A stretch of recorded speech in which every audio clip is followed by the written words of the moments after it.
అభివృద్ధికి సూచికగా నిలవాల్సినటువంటి కంపెనీలు స్థానికంగా ఉన్నటువంటి ప్రజల మనుగడనే ప్రశ్నార్థకం చేస్తున్నాయి. 20 ఏళ్ల క్రితం హైదరాబాద్ నుంచి చౌటుప్పల్ ప్రాంతంలో విస్తరించినటువంటి కంపెనీలు దాదాపు ఫార్మా, డ్రగ్స్, ఇతర కెమికల్ ఫ్యాక్టరీలకు సంబంధించి 75 పైగా కంపెనీలు చౌటుప్పల్ ప్రాంతంలో వెలిశాయి.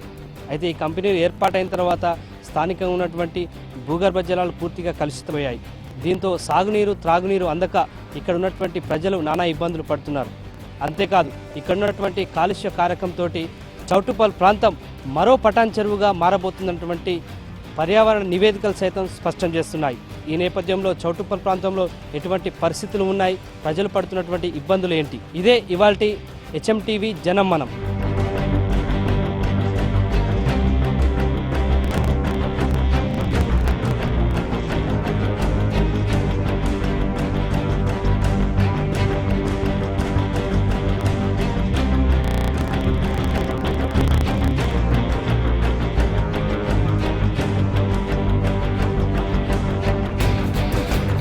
పొగలు కక్కుతున్న పరిశ్రమలు, నురగలు కక్కుతున్న నీళ్లు, మెల్లితిరిగిన కాళ్లు, కాలుష్యం దెబ్బకు బేళ్లుగా మారిన పంట పొలాలు. ఇది యాదాద్రి భువనగిరి జిల్లాలోని గ్రామాల దుస్థితి. పరిశ్రమ అంటే నలుగురికి జీవనోపాధి కల్పించటం, మరో నలుగురికి ఆకలి బాధ తీర్చటం. ఇది పరిశ్రమ మౌలిక స్వరూపం. కానీ అదే పరిశ్రమ ప్రాణాలు హరిస్తోంది.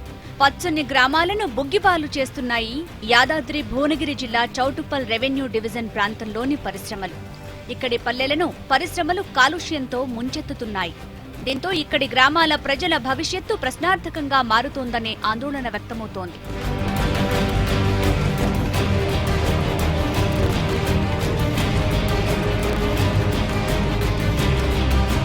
తెలంగాణ రాష్ట్రంలో కాలుష్యానికి పర్యాయపదం పటాన్ చెరువు పారిశ్రామిక ప్రాంతం.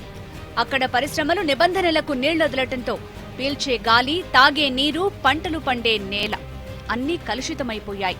ఇప్పుడు అదే తరహాలో హైదరాబాద్, విజయవాడ జాతీయ రహదారిపై ఉన్న ప్రాంతాలు మరో పటాన్ చెరువు కాబోతున్నాయి. యాదాద్రి భువనగిరి జిల్లాలోని చౌటుప్పల్, పోచంపల్లితో పాటు చిట్యాల మండలాల పరిధిలో ఫార్మా, బల్క్ డ్రగ్స్, పారిశ్రామిక తదితర పరిశ్రమలు పెద్ద ఎత్తున వెలిశాయి. దాదాపు 75 చిన్న పెద్ద పరిశ్రమలు నిర్మాణం అయ్యాయి.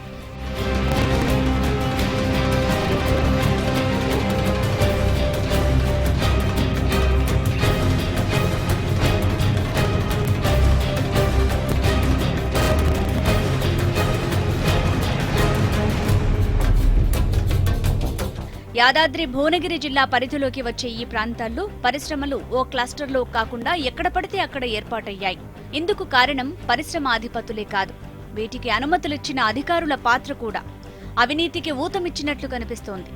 తలాపాపం తిలా పిడికెడు అన్నట్లు ఈ ప్రాంతాలలో అధికారులు అనుమతుల విషయంలో ఇప్పటికీ నిర్లక్ష్యంగానే వ్యవహరిస్తున్నారు. క్షేత్రస్థాయిలో హెచ్ఎంటీవీ బృందం పరిశీలించినప్పుడు అక్కడి ప్రజల ఆవేదన, కాలుష్య కోరల్లో చిక్కుకున్న నీరు, నేలకు సంబంధించిన చాలా విషయాలు వెలుగు చూశాయి.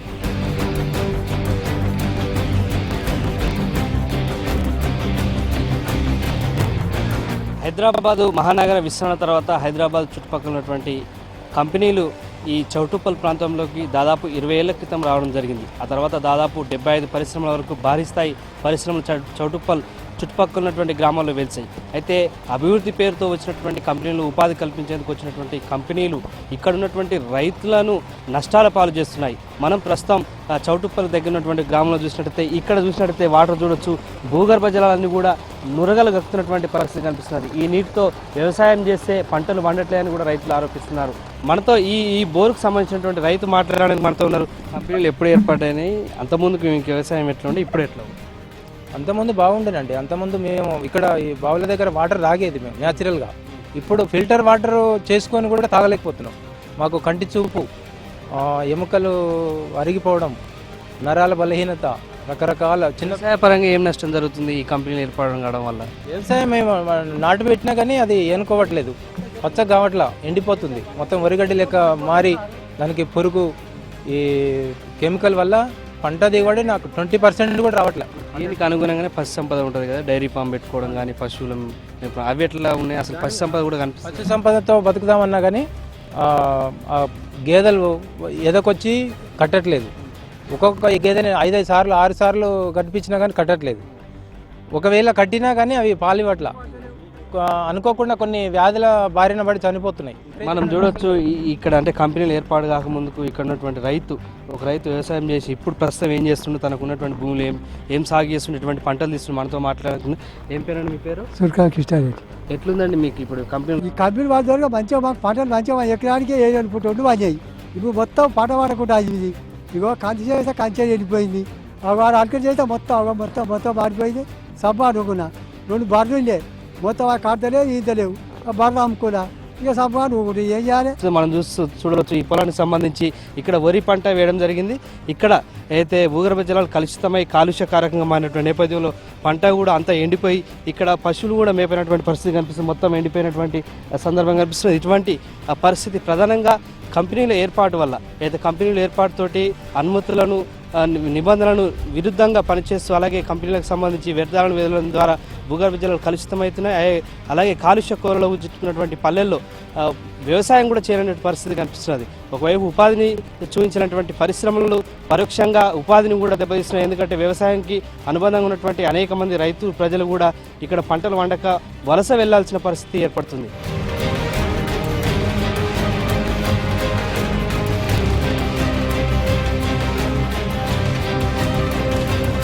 చౌటుప్పల్ రెవెన్యూ డివిజన్ ప్రాంతంలో వెలిసిన పరిశ్రమలు పర్యావరణ నిబంధనలకు తూట్లు పొడుస్తున్నాయి. పరిశ్రమల పొగగొట్టాల నుంచి వెలువడే రసాయన ఘాటుతో ఇక్కడి ప్రజల ముక్కుపుటాలు పనిచేయటం మానేశాయి. కళ్ల మంటలతో జనం అల్లాడిపోతున్నారు. ఈ సమస్యపై కాలుష్య నియంత్రణ మండలికి ఫిర్యాదు చేసినా ఫలితం లేదు. ఎప్పుడూ పరిశ్రమలపై చర్యలు తీసుకున్న దాఖలాలు మనకు కనిపించవు. ప్రమాదకర వ్యర్థాలను శుద్ధి కేంద్రాలకు పంపాలి లేదా స్వయంగా శుద్ధి చేసుకోవాలి. ఈ నిబంధనను అధిక పరిశ్రమలు పక్కన పెట్టాయి. పరిశ్రమల పక్కన ఉన్న స్థలాల్లో ఏదైనా అభ్యంతరం వస్తుందనుకుంటే ఎక్కడ ఖాళీ ప్లేస్ ఉంటే అక్కడ ట్యాంకర్ల ద్వారా పారబోయటం ఇక్కడ సర్వసాధారణంగా మారింది.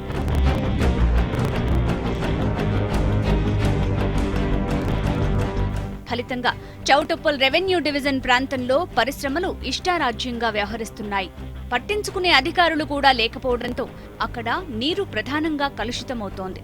ఫలితంగా వ్యవసాయం దెబ్బతింటోంది. పరిశ్రమలు వస్తే ఉపాధి దొరుకుతుందని ఆశించిన వాళ్లకు అలాంటి హామీ లేకపోగా ఇప్పుడు వ్యవసాయ అనుబంధ రంగాలు కూడా ఈ పరిశ్రమలు వెదజల్లే కాలుష్యం దెబ్బకు కనుమరుగయ్యే పరిస్థితి వచ్చింది.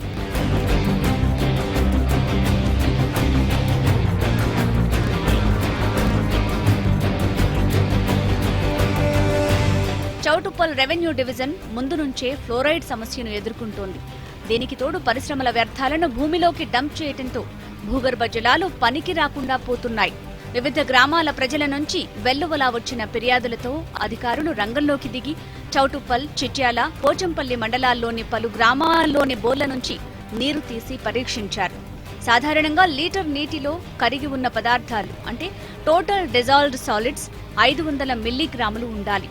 కానీ ఇక్కడ ఉన్న బోర్లలో 1000 నుంచి 2000 వరకు గాఢత ఉంది. అంటే ఆ నీళ్లు కాలకూట విషంతో సమానం. అందుకే ఈ నీళ్లు వాడిన ప్రజలు అనారోగ్యం పాలవుతున్నారు. చాలా మంది కాళ్లు వంకర్లు తిరిగిపోయి అవస్థలు పడుతున్నారు.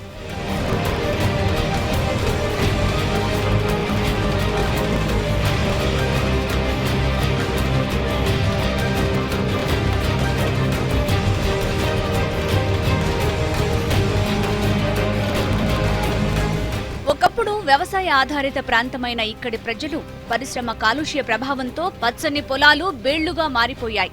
నేలంతా వ్యవసాయానికి పనికి రాకుండా పోయిందని రైతులు ఆవేదన వ్యక్తం చేస్తున్నారు. ఇక్కడ నీటితో సాగు చేద్దామంటే పంట పూర్తిగా ఎండిపోతుందని రైతులు తమ ఆవేదనను వ్యక్తం చేస్తున్నారు. మేము ఏం చేయాలి, ఎట్లా బతకాలి, ఏం గురించి ఏం చేసుకొని బతకాలి, మేము రైతులం, మాకు ఎట్లా మా ఆధారం ఏంది, మా బతికేంది, మా బాధ ఏంది. మాకు అటు వరకు మాకు మస్తుగా ఒక్క మళ్ళీ కూర అలుకుంటే మాకు ఏళ్ళకి వచ్చినాయి. కంపెనీలు ఎన్నడూ వచ్చినాయో మొత్తం అది పండే పడిపోయింది. వరిసేను కూడా తుకాలు పోస్తున్నాం, నాట్లు పెడుతున్నాం, మొండి చేడి నాటు పెట్టినా కానీ అక్కర రాకుండా అయిపోయింది.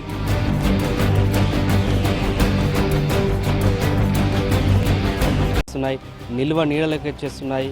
మరోవైపు వ్యవసాయ రంగాన్ని కూడా దెబ్బతీస్తున్నాయి. మనం ప్రస్తుతం దోతిగూడెం గ్రామంలో ఉన్నాం. ఇక్కడ చూసినట్లయితే హెచ్ఎంటీవీతో మాట్లాడడానికి చాలామంది అయితే గ్రామానికి చెందినటువంటి బాధితులు ఉన్నారు. వీరిని అడిగి తెలుసుకుందాం. ఇక్కడ ఎన్ని సంవత్సరాల నుంచి కంపెనీ ఏర్పాటు చేశారండి, వీటి ప్రభావం ఎట్లా ఉంది? ఇక 20 సంవత్సరాల నుంచి నడుస్తుంది కంపెనీ. 20 సంవత్సరాల నుంచి 10 సంవత్సరాలు మాకేది తెలియదు. ఈ 10 సంవత్సరాల నుంచి ఏది మాట్లాడినా ఏది చేసినా కానీ పట్టించుకుంటలేరు. ధర్నా చేసినాం, టెంట్లు వేసినాం, ఊళ్ళో కూడా ధర్నా చేసినాం, మా పోలీస్ స్టేషన్ పోయినాం, ఎమ్మెల్యే దగ్గరికి పోయినాం, ఎంపీ దగ్గరికి పోయినాం, కలెక్టర్ దగ్గరికి పోయినాం, ఊళ్ళో పెద్ద మనుషులను కూడా అందరిని అడిగినాం. అడిగితే కొందరు కొందరు పట్టించుకుంటలేరు. అది పట్టించుకోకుండా కూడా ధర్నా చేస్తే పోలీసు వాళ్ళు వచ్చి దెబ్బలు కొట్టడం జరిగింది. పోలీస్ స్టేషన్ వేసుకుపోయి అందులో వేసిండ్రు, ఎవరిని రాకుండా బెదిరిస్తుండ్రు. వీటి వల్ల మాకు ఏ పైసలు అవసరం లేదు, ఏది అవసరం లేదు. లేకపోతే మా ఊరిని అంతరమ్మగూడెం దోతిగూడెం కొంటారా, కొని మొత్తం వెళ్ళగొడతారా, ఎక్కడన్నా మమ్మల్ని పట్టిస్తారా? ఇక దాని గురించి మేము కోరుతున్నాం. సమస్యలు ఏమనిపిస్తుంది? కాళ్ళ నొప్పులు, మోకాళ్ళ నొప్పులు సారు, మోకాళ్ళ నొప్పులు, కన్ను అద్దాలు పెట్టుకుని కాళ్ళ నొప్పులే, మొత్తం మోకాళ్ళ నొప్పులే. అంతకుముందు మేము మంచిగా కష్టం చేసుకునేది, ఇప్పుడు కష్టం చేతన అవుతలేదు. ఆ దూరం ఉన్న మనిషి కూడా నిలువ దొరుకుతలేదు. కళ్ళల్లో మొత్తం మన బట్ట కప్పినట్టు వస్తుంది. ఈ తొంగపోతే తిమ్మిళ్ళు, ఇక నొప్పులు మొత్తం లేవస్తలేదు, పాడొస్తలేదు. మాకు 9కి 8కి ఇడిచి పెడుతున్నాడు. ఏడేడ చెత్త పోసింది. ఇప్పుడు మీకు ట్రాక్టర్లతో నింపుకొచ్చి పోసేసింది కూడా ఇప్పుడు మేము తాగు చూపిస్తాం. చూపించి మళ్ళీ దాని మీదకి వెళ్ళి మట్టి పోసినారు. మీకు ఏ రోగాలు వస్తున్నాయని నాయకులు మళ్ళీ మా వెనక రిటర్న్ అయ్యిండ్రు. పిల్లలకు కానీ మీ వాళ్ళకి కానీ ఉద్యోగాలు ఏదా లేదు, కూలి చేసుకొని బతుకం నాయన మేము, మాకేం లేదు. భూమి కూడా సామాన్లు అక్కడక్కడ వచ్చామే వాళ్ళు బతుకుతున్నారు. మేమేమో కాళ్ళు లేక, చేతులు లేక, బర్రెలకు మేత లేక, నీళ్లు లేక, ఆసన తాగదామంటే బాయికాడ కొనుక్కుందామంటే ఈడలేవా. ఏం మాకు ఈ పరిస్థితి మళ్ళీ ఎలగొట్టే బొమ్మాను, మాకేమి ఇస్తాడో ఇవ్వను అంతే. కాళ్ళ నొప్పులు సారుగో, నా భర్త చచ్చిపోయిండు, కష్టం చేసుకుందా అంటే ఇంత గడ్డి పోగానికి ఈ కీళ్ళ నొప్పులు, ఈ కాళ్ళ నొప్పులు. డాక్టర్ ఏమంటుండు, మీ కంపెనీల వల్ల నేనమ్మా ఇన్ని మందులు తిన్నా కానీ అని చెప్తుండు. మరి ఇంకేం చేయాలి సార్? మేము ఇన్ని సంవత్సరాల నుంచి కంపెనీలు ఏర్పాటు చేశారు కదా, ఇక్కడ ఉపాధి కల్పిస్తారు, లేకపోతే భూములు కొన్నారు, మీరు వ్యవసాయం చేస్తారు కదా, వ్యవసాయానికి ఏమి ఇబ్బంది జరుగుతుంది, మీకు ఇక్కడ లోకల్గా ఏమి ఇబ్బంది జరుగుతుంది, మంచినీటి సమస్య కానీ ఆరోగ్యపరంగా ఏమి ఇబ్బంది జరుగుతుంది? బాగా కొనుక్కొని తాగవలసి వస్తుంది. బాయికాడ నీళ్ళు అవసరం అనుకుంటే నీళ్లు అప్పుడు తాగేది మా నీళ్లు. ఇప్పుడు బాయికాడికి ఇంటికి వెళ్ళి కొనుక్కపోయి తాగుతున్నాము, ఇంటికాడికి వెళ్ళి కొట్టపోవాలి. నష్టపరిహారం ఏమైనా కట్టిస్తారా కంపెనీ వాళ్ళు? మీకు నష్టపరిహారం ఇస్తాం, మీకు అట్లేం లేదు, ఇట్లేం లేదు, మీకు నష్టపరిహారం ఇస్తామన్నారు. ఒకసారి మోటార్కి 5,000 లెక్కిస్తామన్నారు. మాకు 3 మోటార్లు ఉంటే ఒక మోటార్కు 5,000 లెక్కి ఇస్తాము, మీకు చేస్తామని చెప్పిండ్రు. ఒకసారి ఇచ్చారు, ఖాతం మళ్ళీ ఇక బంద్. ఇక ఇప్పుడు ఏది లేదు, ఏ కాశం లేదు. ఏ కలర్ నీళ్ళు వస్తాయి మీ పొలం? పచ్చగా వస్తాయి. ఎందుకు వస్తాయి ఆ నీళ్ళు? ఆ నీళ్ళు ఆ బిడ్డ వాళ్ళు అండ పోస్తురుగా, బోర్పొక్కలు పోస్తున్నారు వాళ్ళు చక్కగా. వాళ్ళు బోర్పొక్కలు వేసారు. ఈ పొక్క ఎందుకు వేస్తున్నాం అంటే మేము అరే మాకు నీళ్ళు కావాలి, మా కంపెనీ నీళ్ళు కావాలని వేస్తున్నామని వేసారు. 800 ఫీట్లు ఒకళ్ళు. అందుకు ఈ నీళ్ళు ఇడుస్తున్నారు. ఆ ఏడంగా పెట్టిన పైప్ లైన్ అందులోకి ఇడుస్తున్నారు. ఆ నీళ్లు చక్కగా మా ఇటకు వస్తున్నాయి. ఆ నీళ్ళతో పొలం పండుతుందా?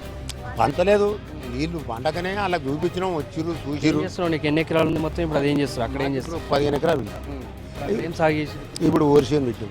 పండుతుందా? వర్షం పడుతుందా? పత్తి పెట్టాం, మంచిగా లేవు, అంత ఎర్రగా చచ్చిపోతుంది, గొలిచిపోలే, పాలు తాగుతుంది. ఇదే అంశం మీద మాట్లాడడానికి మనతో ఇంకా గ్రామానికి చెందినటువంటి కొంతమంది ఉన్నారు. మీకు సమస్య ఏముందమ్మా? ఎన్ని రోజుల నుంచి సమస్య కంపెనీలో? నాకు అయ్యా ఇప్పుడు 6 ఏళ్ళు ఇప్పుడు మొత్తమే లేవకుండా కూర్చొని లేవస్తలేదు. ఇప్పుడు గాడ నిలబడదాన్ని నా కాలు గడగడగడ ఉంటున్నాయి. ఇప్పుడు గడ 2 బర్రెలు చాదుకోకుండా బతుకుదామంటే అగో బర్రెలు పాలిస్తలేవు, బర్రెలు కడతలేవు. నాయన మరి మేము ఎట్లా బతకాలి? ఈ పిల్లలు గిద్దగిద్ద పిల్లలు, రేపు ఈ పిల్లలు కూడా బతకాలి, అది కూడా లేదు. ఈ పిల్లలకు కూడా ఏడ చూసుకొని బతకాలి, ఏడు చేయాలి. ఒక్కటి చేసుకొస్తాడు అట్లా పోయి కష్టం, ఒక్కటి చేసుకొస్తే మాకు వెళ్తలేదు. గ్రామానికి సంబంధించి చూసినట్లయితే ట్యాంకర్ల ద్వారా నీటిని సరఫరా చేసేటువంటి పరిస్థితి ఈ గ్రామంలో కనిపిస్తున్నది. గతంలో మంచినీటి వసతి సరిగా ఉన్నటువంటి నేపథ్యంలో కంపెనీలు వచ్చిన తర్వాత కూడా నీరు దొరకని పరిస్థితిలో ట్యాంకర్ల ద్వారా నీళ్ళని సరఫరా చేస్తున్నారు. అయితే గ్రామ పంచాయతీ సంబంధించి ఎటువంటి ఇబ్బంది మనతో మాట్లాడిన సర్పంచులు ఎట్లుందండి మీకు ఇబ్బంది? నేను సర్పంచ్ అయినాక 3 నెలల నుంచి రాత ద్వారా కానీ, నోటి ద్వారా కానీ, ఫోన్ల ద్వారా కానీ కంపెనీ యజమానులతో మాట్లాడి గ్రామ పంచాయతీ బాడీ తీర్మానం చేసి ఇచ్చినా కానీ కనీసం కంపెనీ యజమానులు స్పందించడం లేదు. గ్రామంలో గ్రామ పంచాయతీ బోరు పొల్యూషన్ అయిందని, వాటర్ సమస్య గురించి మేము చాలా ఇబ్బందులు పడుతున్నామని కలెక్టర్ గారికి ఇచ్చాము, నెంబర్ సెక్రటరీ గారికి పోయాం, ఎమ్మెల్యే కాడికి పోయాం, ఎంపీ కాడికి పోయాం. గ్రామస్తులతోని, సర్పంచ్, వార్డు మెంబర్లు, రైతులతోని మేము టెంట్ వేసి ధర్నా చేస్తే మమ్మల్ని విచ్చలవిడిగా అరెస్ట్ చేయించి కేసులు పెట్టించి దౌర్జన్యానికి పాల్పడి కంపెనీ యజమానులు ఊరిని ఇబ్బంది పెట్టి గ్రామ ప్రజలను ఇబ్బంది పెట్టి మమ్మల రెచ్చగొట్టి గ్రామ ప్రజలతోని ప్రాణాలతోని చెలకాటం ఆడుకుంటారు. ఈ చెలకాటాన్ని ఎంతవరకైనా సాగిస్తాం. మా ప్రాణాలు పోయినా కానీ మేము వదిలిపెట్టేది ఏం లేదు. పంచాయతీ పర్మిషన్ తీసుకుంటారు కదా కంపెనీ ఏర్పాటు చేసినప్పుడు, మరి ఇప్పుడు ఎందుకు పట్టించుకోవట్లేదు వాళ్ళు చెప్పినా కూడా? గ్రామ పంచాయతీ పర్మిషన్ తీసుకురు సార్. అది ఇప్పుడు కూడా ఎక్స్చేంజ్ గురించి కూడా ఎల్ఓసీలు అడుగుతారు. గ్రామ పంచాయతీ పర్మిషన్ ఇచ్చినప్పుడు అప్పుడు మా గ్రామ ప్రజలకు గత ఒక 20 సంవత్సరాల కింద కంపెనీలు అంటే ఏంటిది, పొల్యూషన్ అంటే ఏంటిది తెలియలేదు. ఇప్పుడు 10 సంవత్సరాల నుంచి ఎయిర్ పొల్యూషన్ కానీ వాటర్ పొల్యూషన్ కానీ వాళ్ళు కంపెనీ యజమానులు వేస్ట్ బోర్లు వేసి భూమిలోకి ఎంప్లాంట్ వదిలిపెట్టి కనీసం ఒక 100 సంవత్సరాల వరకు కూడా భూమి అక్కర రాకుండా భూగర్భ జలం ఇప్పటికీ చాలా ఖరాబ్ అయింది. ఇక్కడ వాళ్ళు కార్పొరేట్ అంటే రెస్పాన్సిబిలిటీ కంపెనీ బాధ్యత కింద మెడికల్ క్యాంపులు, మంచినీటి వసతి, స్కూళ్ళకు సాయం చేయడం అవన్నీ చేయాలి. అటువంటి ఏమైనా కార్యక్రమాలు చేస్తారు? ఏం చేస్తలేరు సార్. గత ఒక 20 సంవత్సరాల నుంచి కూడా ఏం చేస్తలేరు. ఒక 10 సంవత్సరాల కింద ఒక వాటర్ ప్లాంట్ పెట్టిరు. దాని మెయింటెనెన్స్ ఏం లేదు. మా గ్రామ పంచాయతీ ద్వారానే మేము ఊరు ప్రజలతోనే అది కార్డుల సిస్టమ్ లెక్క పెట్టి కార్డు తీసుకొని వాటర్ తీసుకుంటున్నాం. మొత్తం దోతిగూడెంలో ఎంతమంది ఉంటారు? మంచినీటి సమస్య ఎట్లుంది? దోతిగూడెం అంతా కూడా కలిసి ఒక 2500-3000 జనాభా ఉంటారు. ఈ సమస్యతోని ఊరు వదిలిపెట్టిపోయి వేరే ఊర్లో బతికే పరిస్థితి ఉంది మాకు. మా గ్రామంలో స్థానికంగా ఉద్యోగాలు ఇస్తున్నారు. ఈ కంపెనీ ఏర్పాటు చేసిన స్థానికంగా ఈ ఉద్యోగాలు ఇవ్వట్లేదు. స్థానిక ఉద్యోగాలకు మాకు అవసరం లేదు. ఎందుకంటే ఈరోజు వాళ్ళు వదిలే వాసన వల్ల ఇవాళ మేము బతకలేని పరిస్థితి ఉంది. ఇలా మాతో పాటు మా పిల్లలు చిన్న పిల్లలు చదువుకోలేని పరిస్థితి. ఎందుకంటే వాళ్ళు వదిలే ఎయిర్ పొల్యూషన్ వల్ల కళ్ళు చిమ్మ మంటలు మంతున్నాయి. ఆ ఉండలేని పరిస్థితి ఉంది. ఈరోజు రైతులు కానీ, విద్యార్థులు కానీ, మహిళలు కానీ విపరీతమైన బాధలు పడవలసి వస్తుంది.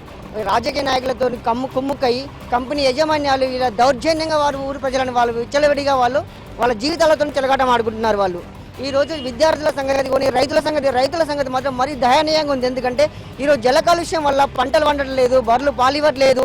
వాళ్ళు జల కాలుష్యం వల్ల వాళ్ళు పోల్ట్రీ ఫామ్ వేసుకున్న వాళ్ళు కూడా వాళ్ళ కోళ్ళు కూడా బతకని పరిస్థితి ఉంది.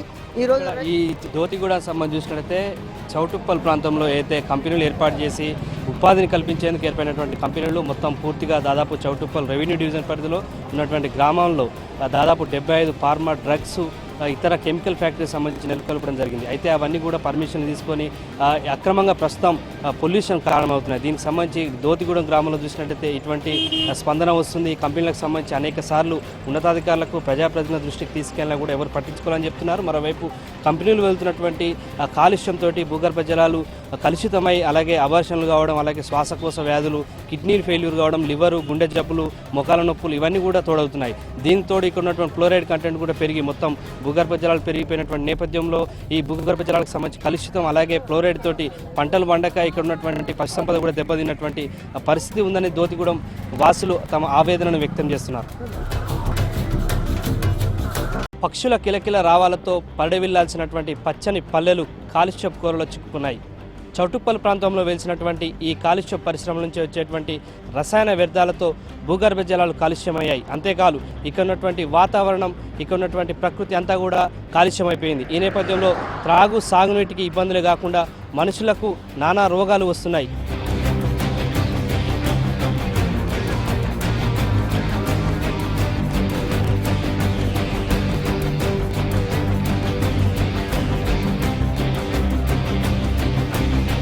పరిశ్రమల వ్యర్థాలు ప్రజల భవిష్యత్తుకు ఉరితాళ్లు బిగిస్తున్నా సర్కార్ కూడా పట్టించుకున్న దాఖలాలు కనిపించడం లేదు. నిబంధనలు పాటించే కంపెనీ మచ్చుకు ఒక్కటి కూడా లేదు. కాలుష్యాన్ని నియంత్రించే పరికరాలు మనకు ఏమాత్రం కనిపించవు. ఇంకా కొన్ని కంపెనీలైతే ఏకంగా కాలుష్య వ్యర్థాల కోసం బోర్లను తవ్వి అందులో డంప్ చేస్తున్నారు. మరికొందరు కాలుష్యపు వ్యర్థాలను కంపెనీ నుంచి తీసుకువెళ్లేందుకు ఏజెంట్లను నియమించుకున్నారు. దీంతో ఈ ప్రాంతంలో భూగర్భ జలాలు పసుపు పచ్చగా మారిపోయాయి. ఇక బోర్లు వేస్తే నురగలు కక్కే నీరు వస్తోంది. వీటితో పంటలు పండవు. ఈ నీళ్లకు పెరిగిన గడ్డి తిని పశువులు కూడా రోగాల బారిన పడుతున్నాయి. అంతేకాదు ప్రత్యుత్పత్తి వ్యవస్థ దెబ్బతిని పశు సంపదకు కూడా నష్టం జరుగుతోంది.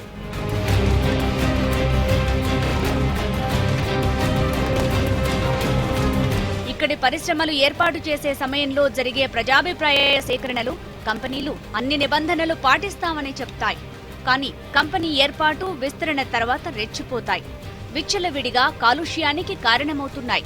అయితే కంపెనీల ఏర్పాటు స్థానికంగా ఉపాధికి రాచబాటలు వెయ్యాలి. కానీ ఇక్కడ మాత్రం ఉపాధి చూపించలేకపోవడంతో పాటు కాలుష్యానికి తట్టుకోలేక వలస వెళ్లేలా చేస్తున్నాయి. పిల్లలకి ఇయ్యలే, ఈడ జల్లలకి ఇయ్యలే, అక్కడ బయట వాళ్ళకి 70 మంది తెస్తే ఈడ 10 మంది పెట్టుకోలే, 10 మంది కూడా పెట్టుకోలేదు. మా దగ్గర కంపెనీలు అడిగితే ఏమైనా మీకు చదువురాదు శాస్త్రరాదు, చదువురాని వాళ్ళకి మీకు ఇళ్ళకే ఇస్తాం అది జాబు. పొయ్యి కాడ ఉండరు ఉంటే ఆ కట్టెలేగనికి పొయ్యి కాడ ఉండరు అని చెప్తారు. బయలర్ కాడ గాడ పెట్టమంటారు, పెడితే అట్లా కూడా ఒక కాపోడు చచ్చిపోయింది మా దానికి. మొత్తం తాగే నీళ్లు ఖరాబ్ అయినాయి, నీళ్ళు కొక్క తాగుతున్నాం, బర్రెలకు కొని పోస్తున్నాం, ఏం అక్కర వస్తలేదు. మాకు చాలా నష్టపరిహారం కలుగుతుంది. ఇప్పుడు 15 ఏళ్ళ సంవత్సరం సంది ఏగి వ్యాపక అవుతున్నాం, ఏగలేక పట్నంకి పోయి ఏదో కూలినాలు చేసుకొని బతున్నాం. ఇక పూర్తి కాలుష్యంగా ఉన్న గ్రామాల్లో అయితే పెళ్లిడు వచ్చిన అబ్బాయిలకు పిల్లనిచ్చేందుకు కూడా భయపడే పరిస్థితిని ఎదుర్కొంటున్నారు. పిల్లలు కూడా ఇస్తలేరు సారు, దోచుకోవడం అంటే పిల్లలు కూడా ఇస్తలేరు. ఇప్పుడు ఉన్నారు 10-20 మంది దాకా. ఈ వాసన కొరకు దీని కొరకు మీ ఊరికి పిల్లని ఇయ్యవు. మీ ఊర్లో ఏదన్నా పత ఊర్లో వెళ్ళినా కూడా కొంటలేరు. పత ఊర్లో వెళ్ళినా కూడా ఎవరయ్యా దోచుకోవడం, మీ కూర అయ్యా కూర ఒరిగిపోరు అంటుంది సార్. కంపెనీలు కార్పొరేట్ సోషల్ రెస్పాన్సిబిలిటీ ద్వారా స్థానికంగా చాలా సామాజిక కార్యక్రమాలు చేపట్టాల్సి ఉన్నా ఆ వైపు ఆలోచించవు. కనీసం మంచినీటి వసతిని కూడా గ్రామాల్లో సమకూర్చలేదని స్థానికులు ఆరోపిస్తున్నారు.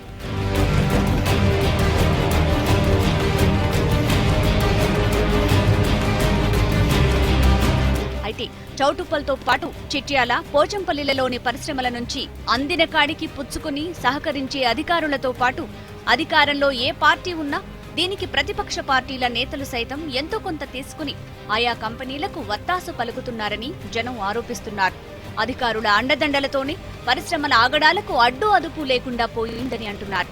ఇప్పటికైనా ప్రభుత్వం ఈ ప్రాంతంలో దృష్టి సారించకపోతే చౌటుప్పల్ ప్రాంతం మరో పటాన్ చెరువుగా మారటమే కాదు, నో మ్యాన్ జోన్ గా మారుతుందనటంలో ఎటువంటి సందేహం లేదని అభిప్రాయం వ్యక్తమవుతోంది.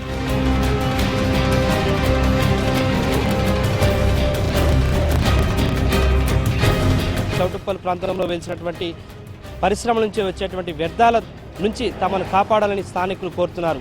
మరోవైపు ఈ పరిశ్రమల వల్ల వచ్చేటువంటి అనార్థాలకు సంబంధించి ఇప్పటికే పర్యావరణ శాఖకు సంబంధించి అనేక నివేదికలు కూడా అందాయి. ఈ నేపథ్యంలో చౌటుప్పల్ ప్రాంతం మరో పటాన్ చెరువుగా మారకముందే, ఇక్కడ ఉన్నటువంటి ప్రజలు ఇంకా ఇబ్బందులకు గురికాకముందే ప్రభుత్వం మేల్కొని ఈ పరిశ్రమలపై చర్యలు తీసుకోవాల్సిన అవసరం ఎంతైనా ఉందని ఇక్కడ ఉన్నటువంటి స్థానికులు కోరుతున్నారు.